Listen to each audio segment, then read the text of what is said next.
So the winter storm will continue through the weekend, or at least the temperatures, that is. It's going to be quite cold in the metro until the weekend when it's warming up. So with this, look at this, man. Those in need of coats, 400 coats are being given away tomorrow on the Westbank.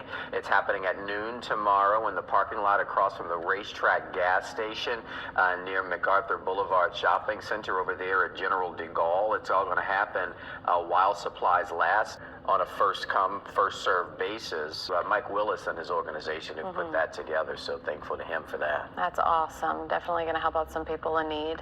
All right, well, we continue our coverage this morning.